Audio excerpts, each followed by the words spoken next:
It's a great day. My name is Che Brown, the Happy Entrepreneur, and welcome to the Happy Entrepreneur Show, the #1 business development and revenue focused late night show in the country where we are on a mission. And our mission really is to inspire. Our mission is to empower. And our mission really at the end of the day is to provide you, that's right, you, the hard-working entrepreneur, with all of the resources that are necessary to execute that big vision you have for the people you were called to serve. And on this episode, we have the one and only Jose. He's in the building, and he'll be talking about how to have that unbreakable spirit of leadership. What's going on, Jose? How are you?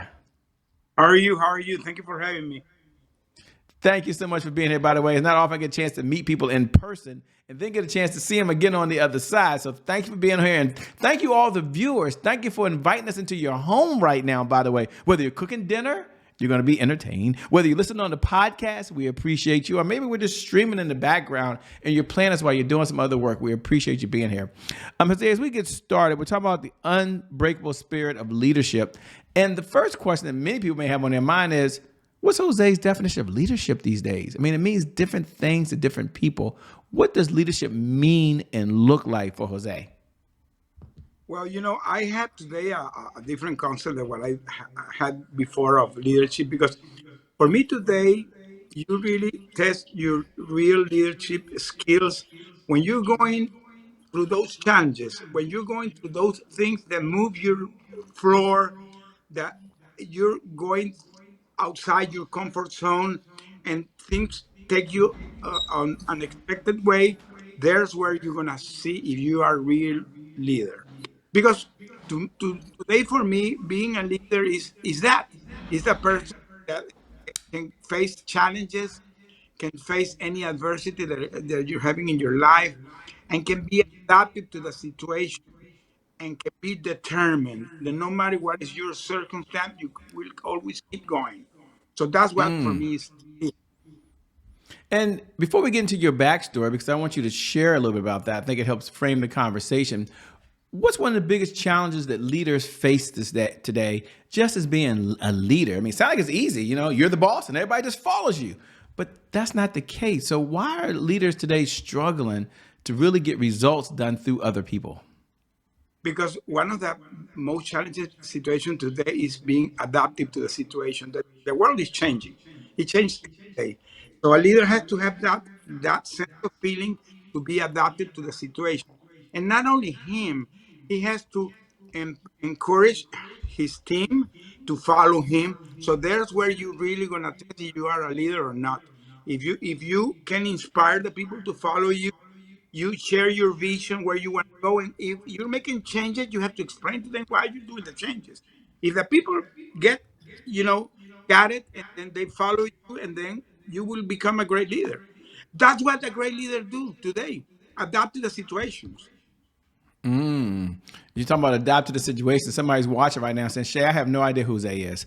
I have not read his bio. I have not Googled the guy. I mean, he's talking here about leadership and what he knows about it and being resilient, but I don't know who he is. So do you mind if we take a moment, Jose, and slow down?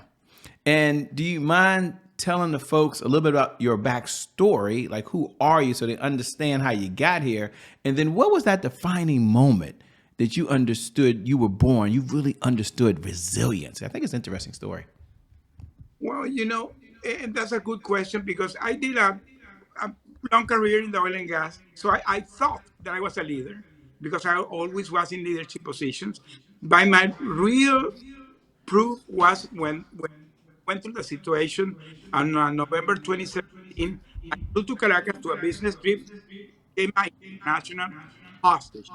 We were accused by the Venezuelan government to be American spies, and we were caught and negotiate ourselves during 5 years. We were caught for 5 years. During those 5 years is where I tested if I was a leader or not. Because that's why today I talk with authority. That when you go outside your comfort zone, like it happened to me, I was in a very great position. I was a leader, having everything perfect life, and one day after, I lost everything. So I needed to survive. So when you're going to that situation, is that you really are going to understand if you really are a leader or not. I'm not going to say that it was an easy task, because at the beginning I didn't know what was going on. It took me time. But once I decided to say, hey, Jose, stop and move on, you have to stand up and move on. There's where it comes the real leadership. That's why I talk about unleashing your unbreakable spirit, because this is a force that everybody has inside. And sometimes you don't know you have it. And sometimes you have to go to this extreme situation in life to unleash it. And everybody has it. Everybody has that inner force. You can be hearing me today and you're going to any challenge in your business or your life. If you decided, if you have the strong commitment to say, no matter what is going to me, I'm going to push and going to move on and I'm going to be successful, you're going to do it. You're going to unleash that unbreakable spirit that you have inside. I love it. And you talked about being held captive. What was your mindset like? Because we're curious, did you tell yourself some things? Were there any affirmations? What were you thinking about to kind of keep you going when you could have easily have given up and had a very broken spirit? Well, at the beginning, I was broken. I'm gonna confess that was not easy. It was not a love story. My first year, I was totally hopeless. I was even having some suicidal thoughts, because we were six guys. We were we were separated. So now I'm 1 year in a solitary confinement, and all the day, and my mind was all over the place, thinking and thinking without knowing what was going outside, because I didn't have contact with the different world. I lost the contact with my family. I lost every contact. So your mind begins to think, and think, and it comes at some moment that you decided to move on. The day you decided to stand up and say, hey, that is it. I'm going to make this happen, because I was thinking in my family. And that was the fuel that moving, because I said I need to come back strong in body, soul, and spirit to my family. That day, my mindset changed. I began to have positive thoughts. My mindset began to be more positive. I began to get focused how to make this happen.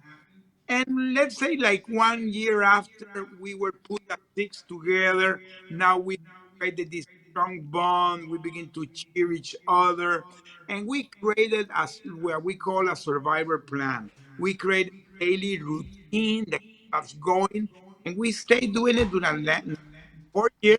And after 5 years, I came back here. Mm, that's powerful. And as you came back as a leader, so you were really a leader of one before you were a leader of many. But before that moment, there's another story attached, because you had also led organizations. And Oh yeah. what do you say to the individual that is a part of an organization today, and they have a project, but they're not the direct report? I mean, they don't have people to report directly to them, yet they've got to lead people in other departments that they don't have direct control over. I guess my question to you is, what's one idea you would share with someone who have to lead people who they don't directly report to, okay? And they don't get to write their checks, but they got to get things through them. What would you say to that person? Be people. The way to connect with people is being people. And this is a lesson that I learned in the soft way and in the hard way. In the soft way, because in my industry, when I was working actively, I I worked with several multicultural environments, because I was always assigned to joint venture with international companies. And I work with a lot of cultures, a lot of religions, a lot of backgrounds, a lot of countries, a lot of languages, difference. But you know what connected all of us? When we connected from the human side. And when I was in my captivity, I was with the political prisoners of Venezuela, a lot of high ranked people. All of us were going to the same ordeal, and we connected because we were human beings, we were people. So today, I tell anybody is in any leadership position, can be in your community, can be in your business, or can be in your house, in your family. If you connect with the people from the human side, being people, that's the way you will connect with the people, and the people will follow you, because that is what is going be an empathic leader when you connect with the people because you're going to understand the others. If and any circumstance. I was talking this day about people that sometimes you have a very good employee and sometimes they're having a bad moment because anybody can have a bad moment in their life. Some bosses maybe can fire the person. But if you understand the person that is having a bad moment, maybe you're empathic with him and you help him to move on. That is going to be a loyal employee to you. He's going to be a loyal employee forever. And that word of mouth is going to be spread that you're a good boss, that you are an empathic guy. So that is a ripple effect. So that's the way you connect, being people. Thank you for sharing, man. Thank you for being so authentic. How are you able to, after you go through something challenging, and then I'm not saying you had to start over again, but just getting going again and feeling like you're lost. So my question to you is, how were you able to get started again? And now you're back in the swing. Did you just come back in day one, just pick up the phone and you were right away? Did you have to go through counseling? Did you need mentorship? Like, how did you get reacclimated back into society? Well, that's a great question, my friend. And let me tell you, if you go to a post I put today in my social media, you that will be the answer. Because when I came back, I was totally lost. I came first to a world that I didn't recognize. I came like in a time machine with a post-pandemic world that I didn't recognize. I was totally lost. I didn't know what to do with my life. I was broke physically, mentally, and financially. I decided no matter what, that was not going to mark my circumstance. But then appears angels in earth. So it appeared a person that today I put a post refer to her that she appeared in my life and she began to mentor me. My first year, I was mentored with a monster, a monster that helped me create my brand because she was a monster. She had helped a lot of personalities in the world and she began to work with me pro bono. I didn't have money to pay her and she began to help me. And believe me, it made a great foundation to begin the brand that I believe that I have my brand, and I'm still in that process. But I have been also thinking that it was the grace of God at the end. At the end, God was protecting me because even I went through that bad moment in my life. For me today, I believe that was part of his master plan. Remember that God always forces you. You're like like iron that they had to be tested, or like the gold, like the diamond that had to be tested with fire. That I believe, I truly today believe that there was what's happening to us. And today, and now I'm more strong. I have reflected to what happened to me. And now I am here to help others because I went through the situation. You don't have to go to the situation. I'm here to help. I have here to a story, and that's why I share with the others. Yeah, spot on. You know, where did this heart you have? And you have this heart to give, you have this heart to serve. Ladies and gentlemen, I had a chance to meet him live, and the way he is now is exactly how he is in real life. I'm curious, when did you develop this heart to give and this heart to serve? Where did that come from? Was that somewhere in your family? Was that a skill you just picked up along the way? Where does compassion come from that you have for people? I always was like that. To tell you the truth, in my career, one of the key of my success was always that I was always really heart centered. Everybody that knows me. But by the way, today, a few minutes ago, I was talking with a friend that I have like 20 years that I didn't know her, and I found her in Facebook, and now we uh, reconnected, and we were talking about that because they never saw me like a boss. They saw me like a friend. I always try to be friends, and by the way, today I'm in a WhatsApp group with people that worked with me like 40 years ago, 40 years ago, 4 decades ago. We were workers and now we are friends, because this is the beauty when you cultivate friendship. That is not only that you are the boss and they're your employee, you become family. And that's what a great leader do when you connect with that personal touch. people will be really loyal to you forever. You know. Yeah, it's one of the things that I admired when we were there is that your ability to connect. It didn't matter if I met you, you didn't know who I was at all, but you treated me as if I was someone very important. I was like, oh, wow, he treated me like I'm one of the big dogs around here. And it felt really Well, good. And but I was following you, so for me, it was really great meeting you in person. You know. yes. It's truly amazing. A shout out to Lawana Bradford, who I was just with yesterday, by the way. So I told her about you. It says hello. It's a super friend. Yeah, I love her. Yeah. Yeah, she's an amazing person. You know, oftentimes I get a chance to ask the questions, one of my favorite questions to ask, which is, what's one of the best pieces of advice you've ever been given? Now, I'll frame it for the audience so they know you've read countless books these days. You watch more videos than you can remember. I'm not asking off the mountain with the 10 Commandments around here, but you've also had an opportunity to be mentored by some of the best along your journey of life. But if you had to step back and say, wow, I've learned a lot. Here's the best piece of advice I've ever been given. What is it and why?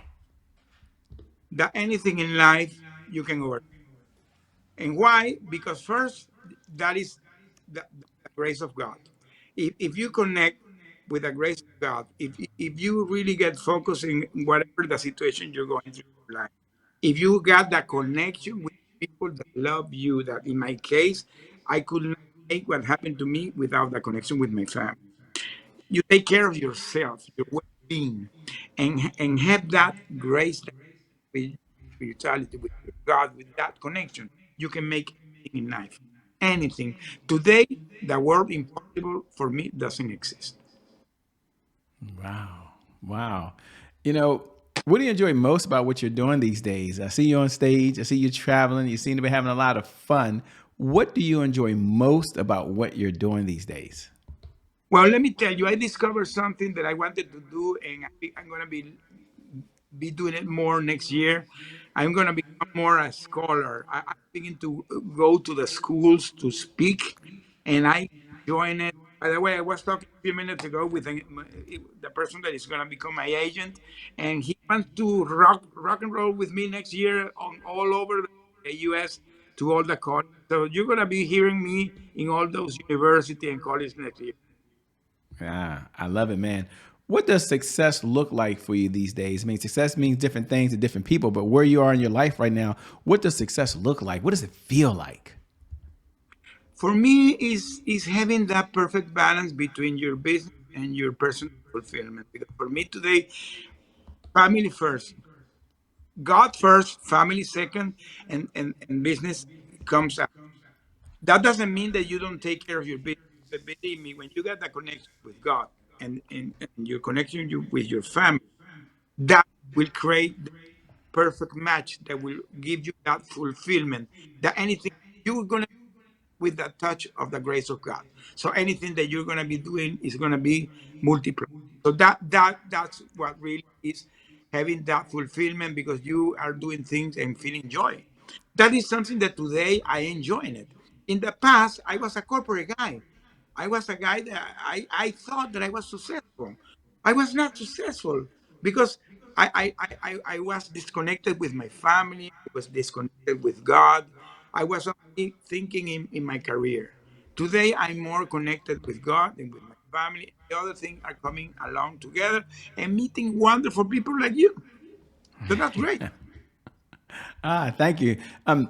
You know, for the person that's leaning forward right now and they're going through something, they're going through a challenge. It could be a health challenge for themselves or someone in their family. Could be a divorce, could be a layoff, could be a financial situation. And they're like, man, I showed up today because I just want to know what he would tell someone like me that I'm not over it yet right now. And I'm really struggling.